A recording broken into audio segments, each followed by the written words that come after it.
Hey everyone, how you doing? My name is Rob Stewart. I'm here with ChooseFI Foundation and M is for Money to present to you tonight's webinar.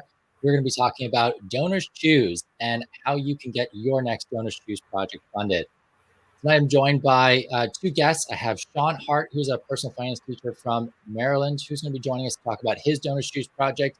And then also Dan Sheeks, who is the author of First to a Million and the owner of Sheeks Creek, which is a infringement group. If you have not heard about this before. Before we kick off any further, I want these guys to introduce themselves. Sean, why don't you start? Tell us about yourself. Who are you and how are you doing? Hi, my name is Sean Haardt. Thanks for having me, Rob. Glad to be here, Dan. I'm a high school history teacher in Middletown, Maryland, and I also teach personal finance. I'm excited to be here tonight and promote Dan Sheeks' book and workbook and help people learn how to use Donorschoose, which is a really great platform to get some things funded for your classrooms. All right. And Dan, how about yourself? Hey everyone, Dan Sheeks. I am also a high school business teacher. So all three of us are high school teachers. I live in Denver, Colorado. I've been teaching for 19 years. I teach business classes like personal finance. And I also wrote a book that came out last year, First to a Million, a teenager's guide to achieving early financial independence. And there's a workbook that goes with it. All right. So you have your team for tonight. Our topic is Donorschoose. And for those of you not familiar, Donorschoose is a crowdfunding platform. So similar to something like a GoFundMe or a Kickstarter or an Indiegogo, but it's very specifically for classroom projects. So it's for teachers. So what happens is teachers who need materials for their classroom, or they want to go do some fun projects or field trips, or they need funding for something. They can create a project, they can post it, and then they can invite people to come and donate to bringing that project to life. So it's a little different to some of the other platforms I just mentioned in that it's only for teachers and it's for classroom related activities or materials. It's been something that I've used myself. I've had about 5 different projects funded, varying from a couple $100 to over $1,000. I've had things like calculators for my classroom, books, classroom sets of books. I've gotten backstop nets for soccer, which was the one that was over $1,000. Like, there's been a huge variety of things. So from kids sports to academics, you can get a lot of things funded through Donorschoose. Tonight's project is going to talk about Dan's book, First to a Million. So Sean is just about to start launching a project to get a classroom set of Dan's book for his upcoming class in the fall. And we're going to look at, well, how do you set up the project? How do you write the kind of copy that's going to sell? Like, basically you are trying to sell this. You're trying to get donors to be excited about it and get them to want to come in and pledge to your project. And then how do we make this thing actually successful? How do we reach our goal and get the things that we need? So Sean, can you tell us a little bit about the project and why you're doing it? Yeah, I'll start with talking about Donorschoose a little bit, Rob. That's all right. Donorschoose is a 501c3 organization. It's a platform that allows teachers to submit projects to the general public for funding, and it basically serves as a bridge between teachers that have needs and donors or organizations or individuals who want to provide for those teachers. Donorschoose is well known among teachers in the education community, I feel. Even lately, there's been a lot of celebrities that have been promoting Donorschoose. Recently, there was Stephen Colbert, came out just a couple of years ago, and he personally funded all of South Carolina's, the entire state of South Carolina's projects that have been requested by all of South Carolina's Donors Choose teachers. So that was kind of neat. And LeBron James and a bunch of other celebrities, musicians have gotten on board. It also scores very high rankings, Donors Choose does, with organizations like Charity Watch as far as their transparency and their use of funds. So I really like Donors Choose. It's a popular platform. It's well known. And it's also easy to use, which I hope to be going through here in just a bit. Some considerations in my situation: you may want to plan ahead for if you are picking a textbook that you want to have funded, for example, or a book that you want to have funded. Like I'm having Dan's book approved for my class. In my district, I've actually had to go and get it approved by the school board, which will have taken about 3 months, to get that going. So luckily my classes won't start until the fall. So I'm ahead of the game. But if you do work in a school district that you might need to get that textbook approved, if you are going to go for a text, especially Dan's book, you might want to just plan ahead and make sure you've got that time frame mapped out. Yeah, so go ahead and talk about our project today, Rob. Just before you do that, I love what you said about getting the book approved. Also check in with your admin. So every school and every district is going to be different as to whether they like Donors Choose or not, and whether they allow their teachers to do it or not. There are some districts out there where they're like, no, we don't do Donors Choose. And there are some who are like, yeah, absolutely. Why wouldn't we do Donors Choose? So it's very much down to your individual district, and it could be even down to your individual school.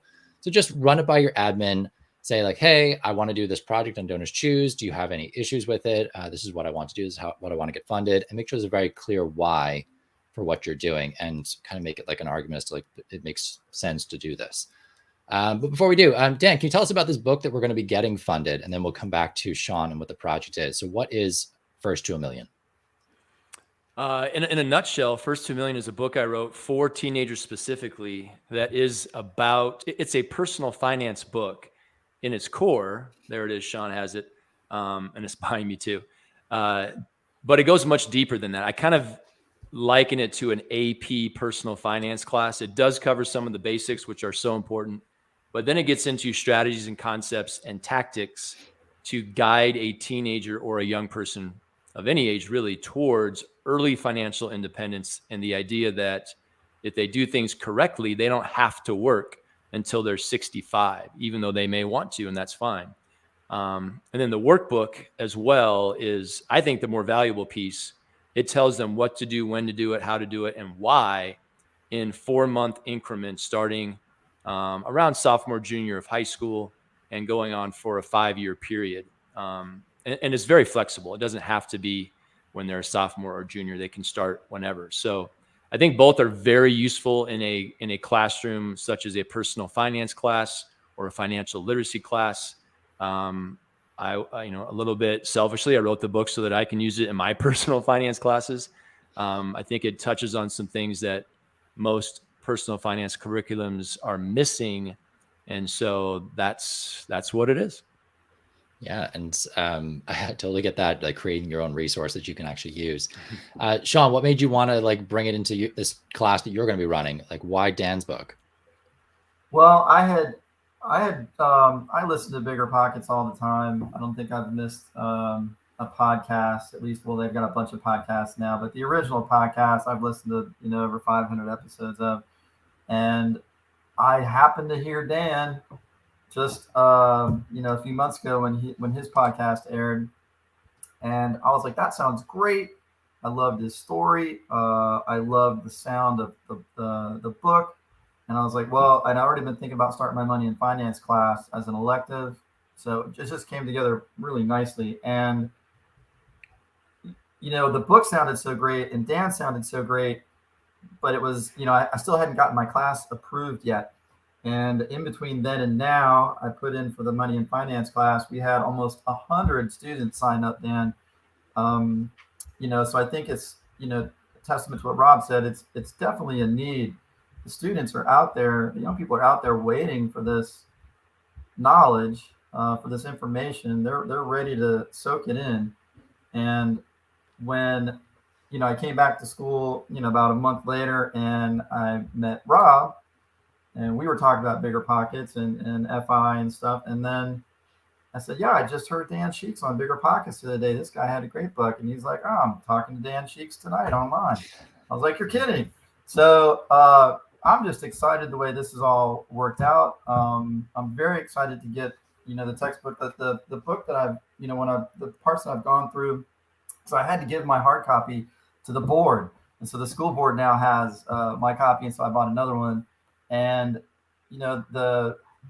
the first few chapters I've read, the appendix, it's just, I cannot wait to get in the classroom and get this going. It's written so well with the teenagers, temperament, the way they approach things, rather than just have some textbooks that you referenced. Dan, I loved how you referenced podcasts, YouTube videos. It's just so current. I think the students are just going to love going through this book. Normally you say, hey, we're going to read a book. They're not very excited. I think they're going to love every page of your book, Dan. I'm very excited to use it in my class. All right, so let's get into the donors choose part of it. So when you have something that you want, in this case, we want a class set. So how many books are we going to try and fund, Sean?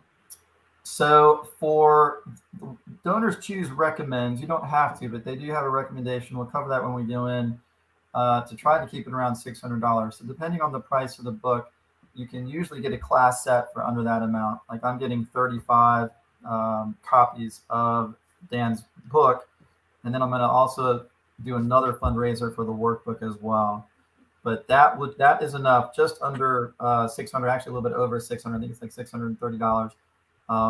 Will be enough to get you a class set of about 35. So that's what I'm going to get as far as this book. And then I'm going to keep those in my class for the class set. But the workbooks, I'm actually buying with the intention of the students, of course, taking them with them, to home and college and wherever it is that they're going to be going after high school. So it's two separate fundraisers, really, one for the book and then one for the workbook. And if you're watching this event later, check out the Donors Choose project itself and see how it turned out. You can find that at donorschoose.org/5 for teens. But Sean's going to walk us through now how you actually set up the project. And then Dan and I and Sean are going to try and talk about the different aspects, the different components that go into it, and how you create a project that is something that will attract donors and how you'll hit that funding goal. So Sean, let's get into it. I want to see this project, or I want to see how it was set up. Okay, great. It's really easy and seamless. It's basically 7 pages that they take you through. Okay, so I'm going to add that to the screen. There we go. Can you see that okay, Rob? Yes, I think we are good. Okay. So basically, there are 7 pages if you go through Donors Choose. They make it really easy, especially for somebody that's new. I've done a couple, but it's been a while, so they changed the format a little bit, but it's still so simple to use. It takes a little bit of time, but not much. These both link to Bigger Pockets. This links also to an Amazon page for Dan's book right here. Well, we will have this entire presentation for you for anyone who registered. And if you are looking to get the presentation, I'll put the link in the comment section, but it's at ChooseFIFoundation.org/donors choose. So if you register there, we will send this out along with the replay to anyone who is registered for the event, and it's not too late to register. Sorry, Sean. Thanks. So the first page you come to is basically this page here, and it'll say, basically it's obvious. Notice the option at the top of the place to link. You can put a link to your project in your email signature, which is a great way to promote your project, your fundraiser. But basically you just start here on this page and you give it a title and you hit create project. Okay, and that's page 1. It can't get much simpler than that.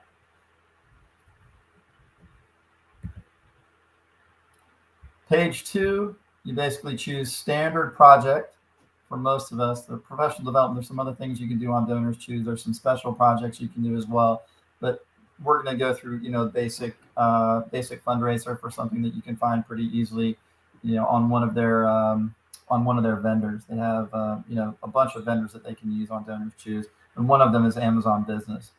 So you hit standard project, you click Let's Go. If you do have a campaign code, and this might be something, Rob and Dan, that we might be able to enter later, but the campaign code is something that if you know someone that may match your project, you may be able to enter that. So that might be something that BP may be interested in doing later, Dan. I'll let you guys look at that.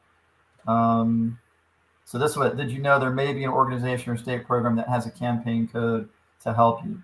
So you can always try that out and see if there's already some funds waiting, match offers and all sorts of stuff like that. So there might be a little bonus in there. For example, each state also has some bonuses where they'll match. Let's just say, hey, Maryland has a match for anybody trying to run a personal finance class right now. There's a whole bunch of campaign codes that you can, look for and search for depending on your state and depending on what you're trying to do.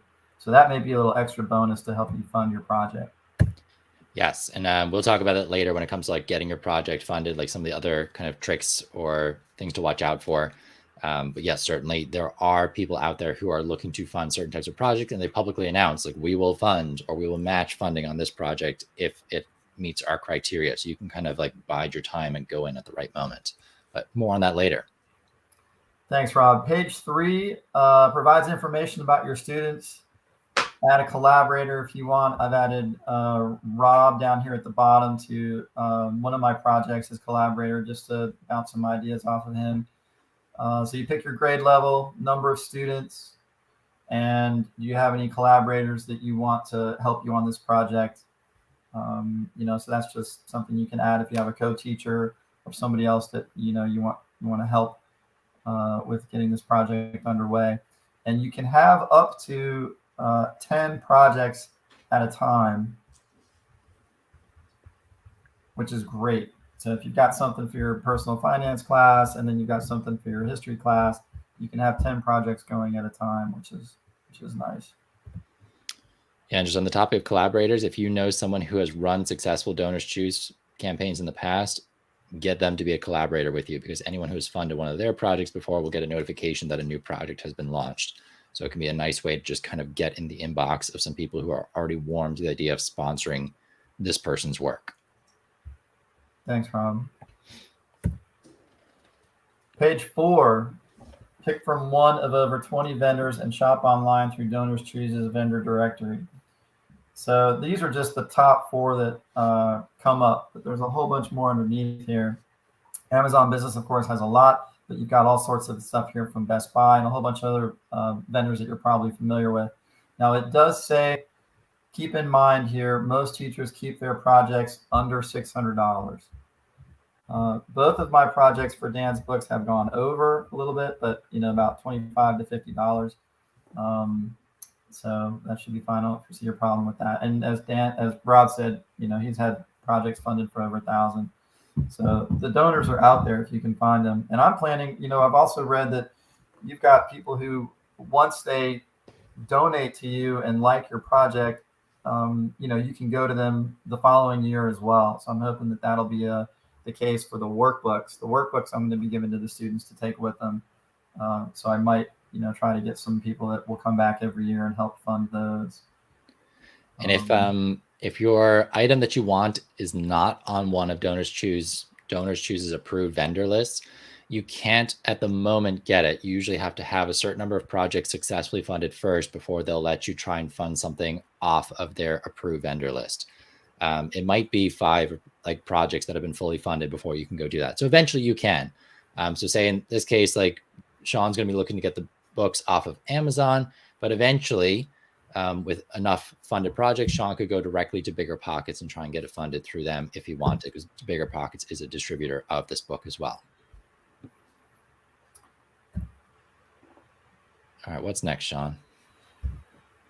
All right, if you are going to use Amazon Business, you'll need to create an Amazon account with your school email address.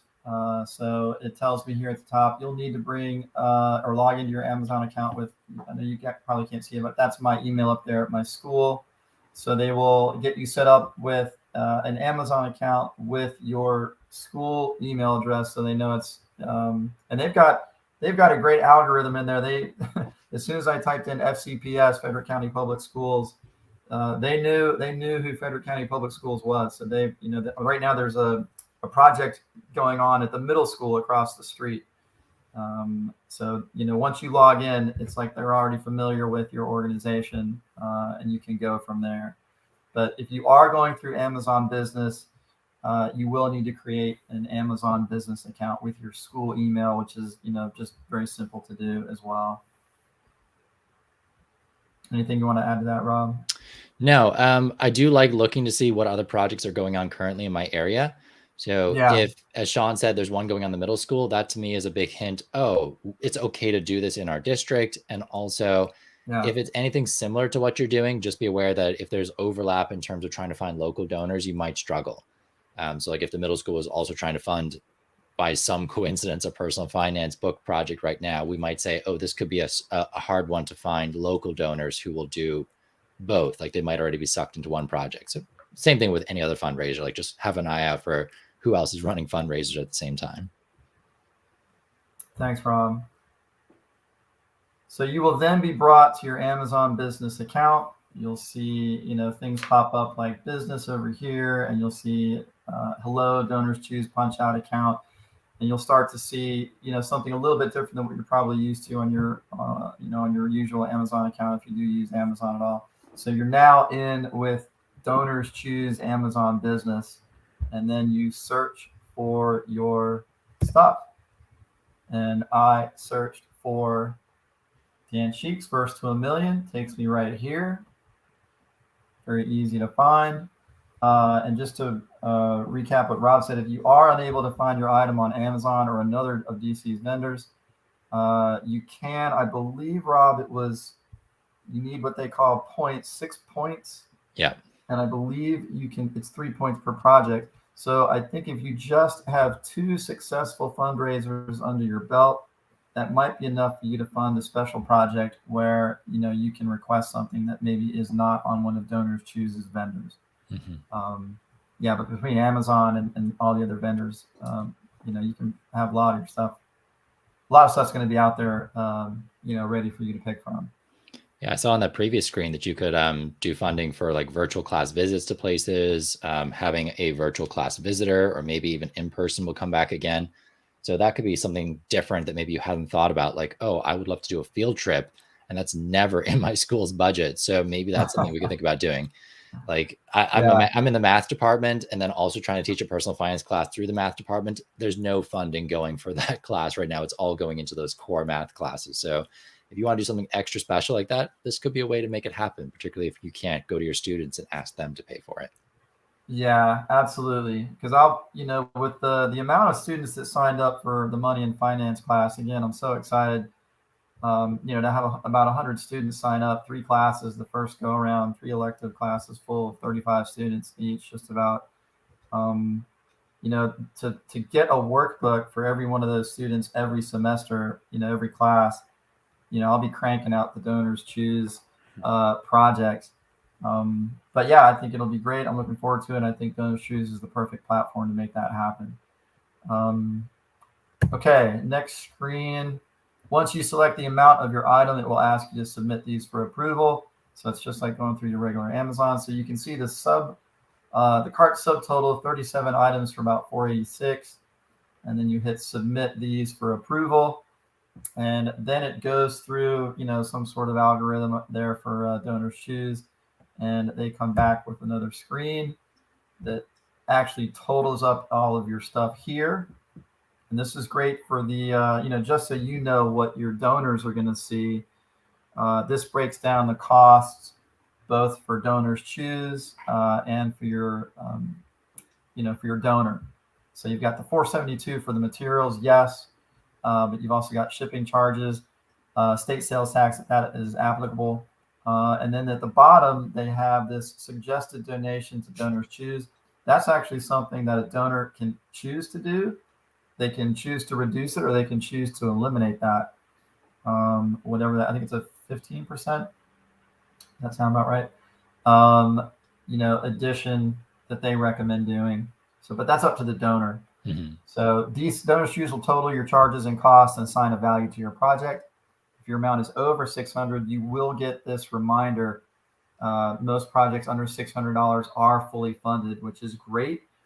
Donorschoose has been doing this for a long time, so they know what works, and they've done a really good job at systematizing everything, and putting little reminders in here like these yellow boxes to help you, as Rob said earlier, word your proposal, as we'll see here on the next couple of slides. So I can't think of anything else on this slide, but that's a great way so you can kind of see. And this is also why Donorschoose is highly recommended, because it's so transparent. You can see where all of the money is going, and it goes, as they claim, directly to the teacher's project, and people like that. Yeah, and this is a program, and it's like a lot of the fundraising sites, that the company, in this case Donorschoose, does not make money unless you get a project successfully funded. So they're very interested in helping you to get your project funded. So the suggestion of 600 is just statistically, teachers who put projects up, if they're bigger, it's harder to find those donors. The smaller ones, you'll sometimes get just a company coming in at the end of the year, and they're looking to increase their charitable donations to reduce their profits, and they'll just pick off small projects until they hit that donation amount. Or if you're talking about individual people, like trying to fundraise for anything, the smaller the goal, the easier it is to hit. So don't be afraid of going over 600, but maybe for your first project, try and go for something a little bit smaller, get it funded, get one under your belt, and then go for something a little bit bigger the next time. Yeah, because it does say it will tell the donor, it does appear on the website how many projects has this teacher had funded so far. So I believe the donors will be able to see that. So if you've got one under your belt, it's great. Can't think of anything else on this slide. No. But you can see the total project cost is actually $537. It's only the suggested donation to Donorschoose that takes it over the 600. But all right. So again, this is page 5 of 7. This page has, a little bit more stuff on it. It says on that same page, you'll be asked to summarize what's in your cart, to serve as a short heading for your fundraiser. So it says summarize what's in your cart. And this is where the donors will first see the heading for your project. And for this, and it always starts with, help me give my students. That phrase is standard. That is always in there. And then I added 35 copies of First to a Million, A Teenager's Guide to Achieving Early Financial Independence by Dan Sheeks for our financial literacy class. And again, it goes in here, and Donorschoose helps you write and helps you focus and helps you direct to give you the best chances of getting your project funded. So it says here, just in case it's a little bit small on your end, make sure to reference the most expensive items on your cart by name. Focus on what you're requesting. You'll have a chance to go into greater detail about the motivation behind your project on the next step. So they're saying, don't feel like you have to put everything in this box. Just give them a short heading, and then they'll take it from there. Yeah, it's kind of like that first impression. Then you want people to get enough information from this to be like, oh, I want to read more, and then they'll go see more details. So don't feel like you have to jam all the detail in there at once. Just keep it very simple. Help me get what for what, and if you can fit that format, you'll be just fine. Yeah, and they do, like right here it says, great job, you've written enough. Before you type this in, it'll say how many characters minimum they want you to have on there. Also on page 6, Donorschoose will ask you for your project title, and you're almost done. Or was that the start of page 6? Yeah. Okay. So now we're on page 6. Sorry. And that's your project title. And I'm still bouncing this around, to be honest. I keep changing this around. But introducing teens to the path to financial independence. It says effective titles are both clear and aspirational. You should touch on the theme of your project and make sure it's not too vague. Yeah, I mean, Dan, let's go to you. How did you decide on your title? Because you've got a very catchy title for your book. Like, how did you come up with this? Because it's the same kind of idea that's going into this. What's going to make someone stop at your book or your project and say, oh, tell me more? Well, the title of the book, First to a Million, that was something that the publisher actually came up with.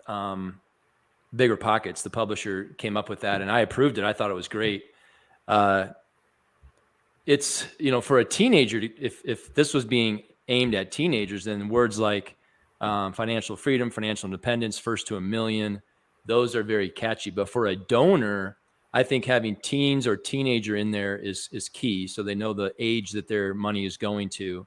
Some may be more likely to donate to elementary school teachers. Some may prefer high school.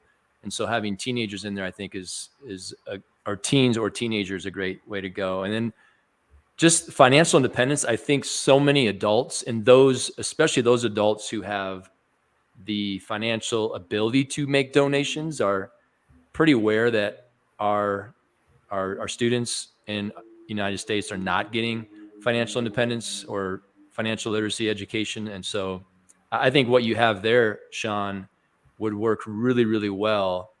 Yeah, I think it looks good.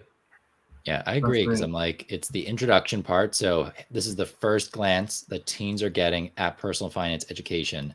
And I think for any adult who has gotten personal finance education, either formally or through their own research, and they've reached financial independence or they've reached some level of financial success, they're going to look back and be like, you know what?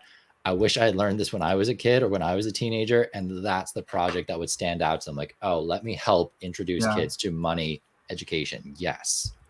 Yeah, I agree. I'm hoping somebody in the financial, FI community, sees these and can appreciate just what you said, Rob, of, oh, if I had known then what I know now, which again is why I'm teaching the class. I'm pretty new to the community, just about 5-6 years now. And I keep saying, I wish I had known this, and, but I'm really, really passionate about it and really excited to, share this with the students, and they're excited. So I'm excited to get going with it. Now at the bottom here, I noticed, because I'm getting the workbook and I'm getting the textbook. So on this particular one, this is for the, I keep saying textbook, but for the main text, not the workbook. And so I said no at the bottom to this question, because I was thinking, well, the workbook they are going to take home. But as I look at that question, regardless of, will any of these resources be used to help students learn at home? The answer really to that is yes, even with this book here that I'm not going to be giving to each of the students. So I might change that answer. But looking at the fine text at the bottom of that. Yeah, can you see that? It says regardless of your answer, you'll still have the option of shipping your materials to one address of your choice after you're funded. And so I think I wasn't sure. Go ahead. I was gonna say I was wondering if this was like a COVID edition, that we had projects that needed to be funded, but they didn't want to ship it to the school because people couldn't pick it up, that it needs to go to individual addresses, or maybe it needed to be spread out amongst different locations. Right. Or maybe there was a special tag for projects that were virtual learning projects that maybe donors were coming in to fund or something like that. So it's definitely something that they use to tag the project in a way based on what it was going to be used for. So yeah, I think you're fine with the no. Like, yes, they'll learn at home. Every textbook would be taken home at some point, probably. Right. So I would say you're probably on no. You're probably good there. Okay. Yeah, and they made a point later, and I was wondering if it was also connected to that, but I think you might be right, Rob, that they want to make sure that they'll show a disclaimer at the end that the funds are, the project's donations are property of the school. Mm-hmm. They do say that at the end of the project, at the end of the application. Although the workbooks, the students are gonna take with them. And I know my school will be like, yeah, they can take those home with them, of course, and take them to school or wherever it is they're going to be doing after high school, which is what the book is all about. I'm excited. All right, so this page looks like the big one. This is the kind of the main course of getting your project going, right? So this is where you're going to tell everyone in detail about your project. Yeah, this is kind of the meat and potatoes. Further down that, so we're on page 6, and really this is the last page. Page 7 is just a review page. So you could say it's really 6 pages, and then you review on page 7, which we'll do here in just a second. But I've broken this page because you do scroll down a little bit, but I think it's 3 slides here, and then we're close to being finished. About your project, so tell us what you love about your students, what makes them special. How will these materials make a difference in their learning? Help prospective donors picture the lessons that you'll teach and your students' learning outcomes. And then it has, see some good examples. You can click on that and it'll, as Rob said earlier, you can click on some other examples of what other people have done. So they show you, hey, these are some good ones. It says here, so this is where you're going to, write all of this. And again, down here at the bottom, it gives you a suggestion for, minimum characters. And then once you reach that, you'll see, great job, you've written enough. But I want to point out the first sentence, I'll read this here, but the first sentence of your second paragraph will get special emphasis, so write it accordingly. So this little box here says, use specific examples to describe how the materials you chose for your project will be used, and make your essay easier to read by splitting it up into 2 or 3 paragraphs. And then it says this part, the first sentence of your second paragraph, as you'll see later when we come back, this is just the entry slide here, and you'll see how it's going to be viewed by the donors here a couple slides away. But this sentence right here that's highlighted in green is the one you kind of want to capture people's attention with. It's another one of those catchphrases and areas where you can catch the donor's attention and they may make their decision right there. Mine was, and again, I've been kicking this around a little bit, but I said this course and the financial literacy textbook that you donate, the one and only of its kind on the market, I hope I can say that, Dan, can change lives. And I wrote that because I really feel that strongly about this course, this material, and the textbook as well. Dan's work, First to a Million. So. Okay, so what we really want to convey here is that you need to get people excited about this. So your project title is what they will see when they're scrolling. So they're scrolling through different projects. This is someone who just happens to be on Donorschoose and is looking to donate to a project. The project title will be the first thing they see, and that's going to make them click to learn more. And then they get that quick description of what's in the cart and what you're doing. And then they come into this longer paragraph that's going to help them figure out what is this teacher asking for, what's it going to be used for, and why should I back this project? So when you're writing this, like Sean said, shorter paragraphs. You don't want someone to see a giant block of text and get tired just looking at it. Humans are very lazy in general. So if you give them a giant block of text, unless they're already motivated to read it, they're going to just click out and be like, no, I can't be bothered. So smaller paragraphs are great. That second paragraph is important because what it'll do is it'll make that text bold or bigger, or it'll separate it from the rest. So that's something that will catch people's eyes when they first glance at this page. So it might even be the first piece of text they read rather than going to the top of the paragraph. When you're writing this, think about what is the most important thing for donors to know. So you want to communicate why you're so excited about it, how the materials are going to be used, how it's going to benefit the kids, and why should they want to back this project. And think about it from like most important to least important.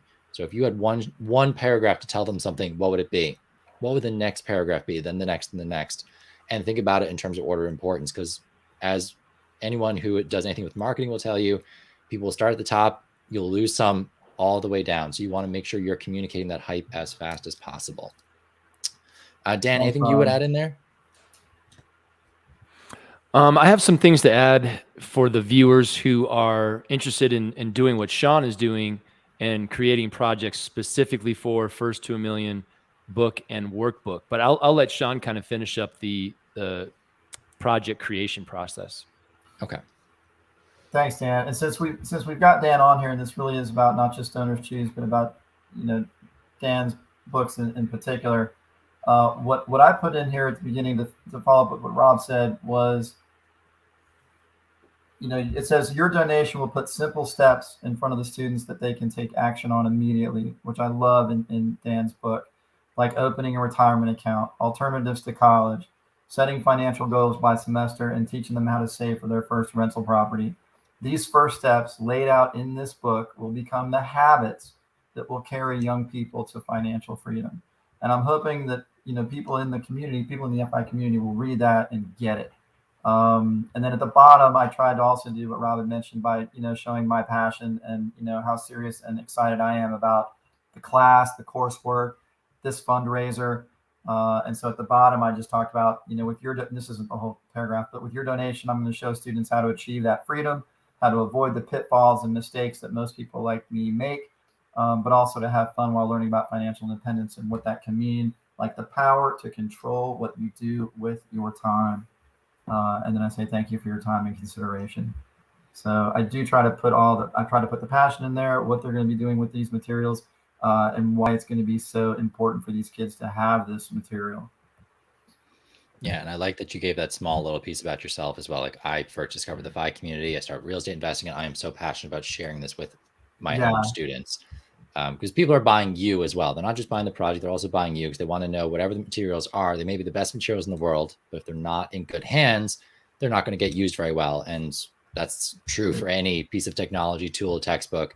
So you can also take this moment to kind of say, like, this is how I'm going to use it. This is why I'm the right person to use this, and why I'm the right person to back. Yeah, thanks, Rob. Absolutely. It says this text in the middle there, it says after that opening line in paragraph 2, this text is crucial to the course and to the success of the student's financial journey. And I believe that. Finally, at the bottom of page 6, enter your subject areas, click save and continue. So economics, financial literacy in this case, save and continue. I think you can pick up to what, 3? But they had like 1 picked for you, which was kind of weird. But I think normally you can pick 3. And again, try and tag it as appropriately as possible. So you want the people who are looking for financial literacy projects to find yours. Yep. And then this is the last page where they just kind of review everything. Page 7 is the final page before you submit. So now you're going to see kind of what it's going to look like on their platform. So there again is the title. There is the help me give my students this. Okay, and then you can edit it right over here if you don't like it. Or if you wanted to change something. I've gone back and changed things a few times. Further down that page is where you can see what that text we were just reading aloud together is going to look like to the donor.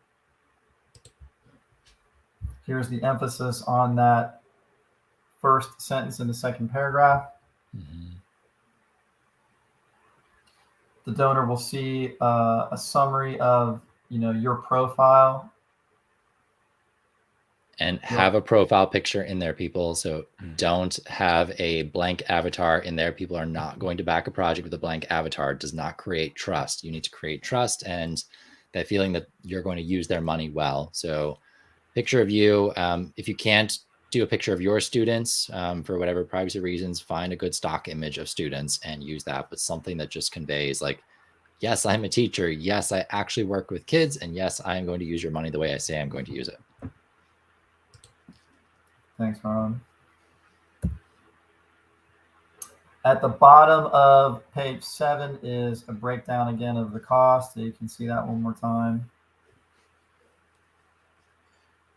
I can't think of anything else on that. So someone just asked, now that you can copy projects. So I guess this must be a newer feature on Donorschoose that I wasn't aware of, that if someone runs a project, you're like, oh, I love that. I want to do the exact same thing. Yeah. That you can copy a lot of the settings in. Your project is not currently yet live. We're still waiting on admin approval for the books. So we want to make sure we have that before we hit go, just in case for some strange reason they were like, no, we don't want to do this. But this will be live very soon. If you have registered for the event, I will be sending an email out to you to let you know when this project is live, in case you want to go in and back it, or you want to see how it's doing, or you want to make a copy of it. So yes, that is a great question. Thank you so much for asking.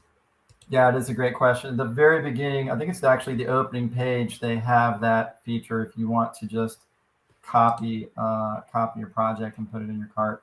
I think it's the first page. They give you that option to do that. So that was a great question. On that same page, they'll have, before you submit your project, they'll have you write a thank you. As it says here, we want to make sure every donor gets thanks. So to save some time, we'll send out this note to a donor if you can't thank them personally within 24 hours. So it's kind of like, if you haven't gotten back to them in 24 hours, we're going to send this out for you. So they ask you to type in a short thank you there. And then at the bottom, it says, please review your project carefully. You won't be able to make changes after submitting. All materials funded through Donorschoose are property of the school. So again, I recommend, taking a break, taking your eyes away from the screen, and then going back and look at it with a fresh pair of eyes. Maybe have somebody else look it over with you. I had a couple typos the first time. But that's it as far as the submission goes. I got one more slide at the end. Is there anything you wanted to talk about on that slide, Rob? Nope. So the thank yous is just the automated message that will go out when someone donates to your project. They will get another message when the project is fully funded. So if the project is successful, they will get a message. Then also you, the teacher who is receiving these funds, like you'll get your stuff within a couple of weeks. When you get it, Donorschoose will give you a time period for you to write a series of thank you letters. So usually they ask you to have your students, once they receive the materials and have started using it, to write thank you letters to the donors and then submit those. So that can be done through picture, or it can be done through like a document. And you'll also have to submit pictures of basically evidence that the stuff has arrived and it's being used in your classroom. So usually it's like students using the item. So I've gotten like sets of Monopoly funded before, and I've sent in pictures of the kids playing Monopoly and stuff like that. Yeah, I think that'd be a great way to also have the same donors come back and perhaps fund you again. Mm-hmm. If you send those thank yous out. So that's it. 7 simple pages. Once you do your first, the next one's much easier. Congratulations and good luck to all the teachers out there with your fundraiser.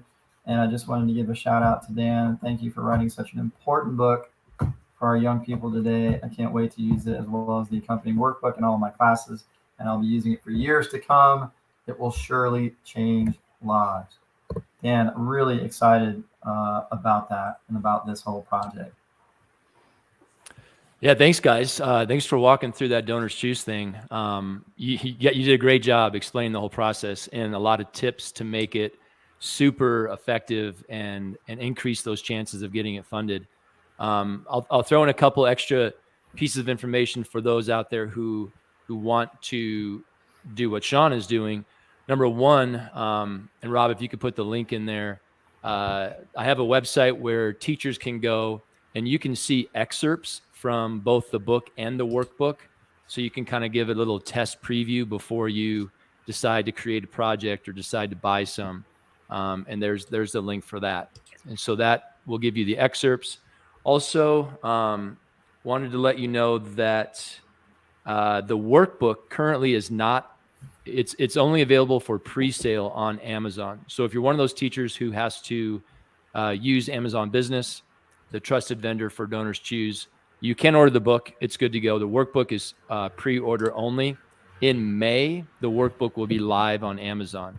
And so you may want to hold off on the workbook until, if you do indeed need to use Amazon, wait until May until that workbook is released. The workbook is available on biggerpockets.com currently.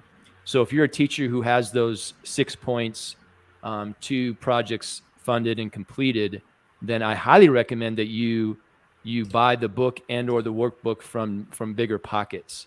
There is a coupon code that you can use for the biggerpockets.com website, and that's up here right now, where you'll get 40% off the book and or workbook as long as you buy 10 or more units.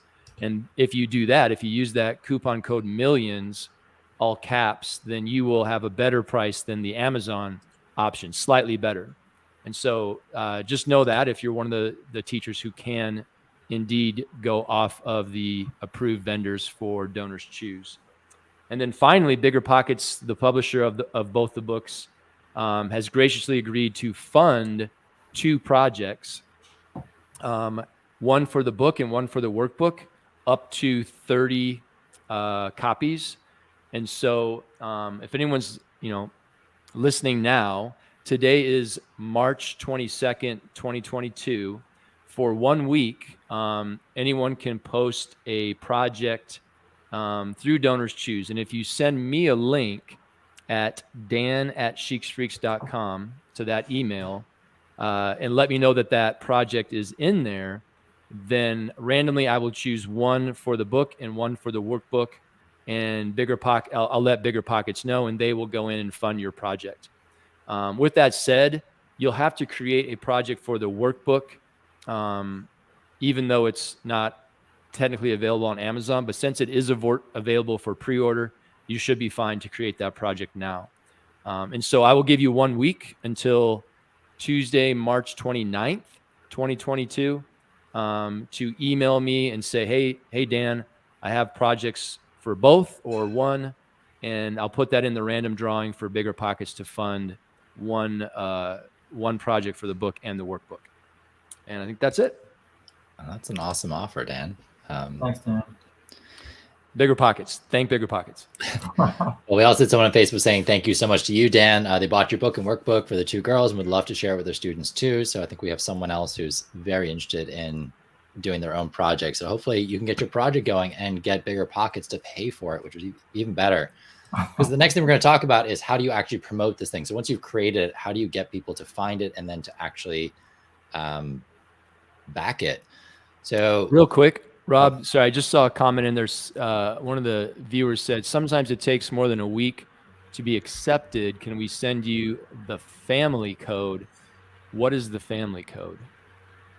I don't know the family code. How about this? I'll just make it a 2-week period. It does bring up the consideration. Yeah. Like if you make a Donors Choose project, there might be a period of time you have to wait before the project is officially published from when you hit submit. So they'll review it. They'll make sure that it meets all their criteria, and then they will actually say, yes, you're good to go. So that could be a couple of days. I think the longest I've waited maybe is 1 or 2 days. Normally it's pretty quick, but maybe if it's your first project, it could take longer than if you've done a couple already. If you have to go through admin and get approval, that can take a couple of days. So just start working on it now for sure. Okay, and the Facebook user says it's a friends and family codes. This is what you can let people know, I guess, that this project is coming. The code, so the code before it gets posted. That is good to know. So I'll go, we'll kind of compromise here. I'll go till the end of March, which is roughly 9 days. Yep. So the end of March 2022, you can send me the link to the posting, or you can send me the family code so that I can see the project. As long as I can see it, then you're in the random drawing and you're good to go. Or a screenshot that it's ready to hit go and you're over the submit button. How about that? That's good. That's good. Okay, so once your project is created, and I want to share what the Donors Choose screen looks like for just someone who is happening to venture onto Donors Choose. So let me make sure that is in the stream. Yes, it is. Okay, so when someone is in Donors Choose, this is what the home screen is going to look like when they want to donate. So I don't even know how this person is number 1, but Donors Choose is going to have their own algorithm. I'm guessing it's people who are coming close to their end date. So that you can see the bar is they still need $66, but maybe they only have a small amount of time left. So there is a time limit on how long this project can be up for. And they'll probably put projects up there that are getting closer. You can search by city, state, whatever it is. So like for us, we were looking at projects in our area. So this is Frederick, Maryland, where I'm broadcasting from, and I can see the ones near me. So if you're looking for people who are interested in donating locally, they might be searching stuff like this and seeing, okay, which projects are close to being funded, which projects are in schools that I'm particularly interested in, which projects are teachers that I know or like those are things that we can look at. So when your project comes up here, you'll have that title in blue. You'll have that kind of subtitle, which describes what's in the cart. So that's the help me give my students this. You'll have the teacher name. You'll have the school and the district. And then the picture, I believe, is the one of your students. If I remember right, I think it is your students. I don't think it's your headshot. It's the one that you give of your students or what's going to represent the project. So make sure you've got a good image in there as well as eye-catching. All right. Anything you want to add to that, Sean? I don't think so. I had, I've got both of Dan's projects in the, in the chute, so to speak, and one for the textbook, one for the workbook, and I'm ready to go with both of them. So it's nice to just have them ready to go so I can hit submit and go from there. I'm only waiting on my, district to approve the book, and then I'm ready to go. But okay. It's nice to have them ready. So once your project is ready to go, there's a couple of things you can do before you hit launch. And some of those would be it's kind of like that friends and family code. Like, let people know that this is coming down the pipeline. So tell your friends, tell your family, post on social media, like, hey, I'm going to be running this project for my classroom soon. I'm going to try and fundraise 30 copies at First to a Million by Dan Sheeks. If you're doing a book and the author is still alive, try and tag them on social media, and you never know when they'll take a look at it and be like, oh, that's cool. Someone's trying to use my book in their classroom. Let me fund that, or don't bother with Donors Choose. I'll do this for you. You never know. So do that. Tag the publisher as well. You want to start thinking about who might want to back your project. So in this case, we've got a personal finance project in the Frederick, Maryland area. Sean and I talked about this before. We've got places like banks, credit unions in particular, have funds that go towards community projects. You've got wealth management companies, anyone who's kind of in that finance sector. So you could even extend out to places like realtors or mortgage loan officers who have some sort of tie to wanting students to be more financially literate. And they can be people to approach and say, like, hey, I'm going to have this project coming. Can I count on your donation when the project goes live? And this is something I learned really well through my Kickstarter project for my kids' book, that if I lined up people to come in and back on the first day, the donors who are kind of scrolling and looking for projects to back, they don't particularly like being first in line. They don't want to back a project that has no donors yet. They want to back the one that's really close, or that has a lot of people who have already gotten in there already. We like seeing that social proof that other people are already doing this, so we should probably do it too. It's probably a good idea. So line up as many people as you can to get in there and back early. Even if it's small donations, get the number of donations up and the amount donated up as much as possible in the beginning. I love that idea for realtors and stuff, because that's going to be their future clients. Yeah. I invite realtors and mortgage loan officers into my classroom to speak, because same thing, like, they're more than willing to give their time, because they know, like, this is potentially my future clients. If they're living in this area, I would love for them to have more money, because that means they can buy a bigger house. And it's great publicity. So you can, by all means, share that stuff. So say, like, I can let the local newspaper know that you helped fund it, or if I've got a school newsletter, or I've got a social media account that's on behalf of the school, like, I can do all these things to kind of help show, hey, you donated to this really cool project. Or I'll give you a graphic that you can share on your social media that says, hey, look, I just donated to this personal finance project in our local high school. Look how amazing we are. Those are all things that companies are very interested in, because that's what they get out of this transaction. They get the tax write-off. They get the pat on the back for, you donated, you did good, you donated. But there are other things that businesses are looking for here as well. And that can be some of the things that you can offer that is very easy to do and it's free to do. Other things, build an email list. So think about all those companies that you want to reach out to, all the business people you want to reach out to. Are there parents? Are there alumni of the school? So Sean, once people have started going through your class a couple of times and they've used this book, they're going to be great potential candidates to come back and back it in the future once they have their jobs. Like, yeah, you know what? That was an amazing class. This was a huge resource in helping me to get to where I am right now. I'm in to back this. So keep track of people like that who might be interested in backing your projects. Sorry, do you have something yet? No, I was just saying that's a great idea. Thank you. I'm running through a list of things I've written down here. You've got an email signature. So in your school email, you can include your Donors Choose project into your email signature. So anytime you're emailing them, they just happen to see it in your signature at the bottom. You're not asking them to donate, but they might be like, oh, what's this? And let me click on that. Yeah.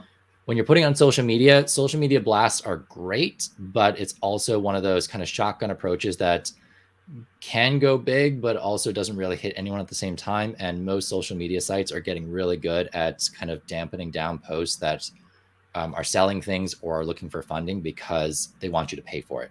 So like Facebook knows if you're trying to send people to another site where they're going to buy things because they want you to pay for that advertising. So what you can do your social media posts, let people know that you're doing it. But I also recommend making an individual message that you send out to all of the friends, family, people that you know that might be interested in backing this. And it's a very generic message, but you just tailor it slightly for each person you send it to. So it might be like, hey, Sean, how are your kids doing? I haven't seen you in a while. I just want to let you know that I'm running this Donors Choose project where I'm trying to fundraise some textbooks for my personal finance class. here's the link. If you're interested in checking it out, would love to have your backing, or if you're not able to back right now, would you mind sharing it with someone who might be interested in backing it? Great. I'll talk to you soon. Bye, Rob. And you just make a copy of that and you send it out to as many people as you can through things like Facebook Messenger, through email, through Instagram DMs, Snapchat, TikTok, whatever your platform is. Just get it out there to as many people as possible. The individual message will have a way better return than the big social media blast will. And Dan, you've probably got some great stuff here too, based on the launch of your book. Like, what did you do that's helped build up your book launch? Because it's kind of the same thing. You need a strong start, and then you want a lot of people coming in, obviously, to buy your book. Yeah, it actually is pretty different because I was reaching different target markets with the book. I was targeting teens specifically, and a few parents. But with this kind of a project, you're really targeting businesses, corporations, family, friends, adults, basically, who have the ability to give. So it's a different strategy, probably different tactics. The ones you've mentioned, Rob, I think they're all excellent. I would use them all.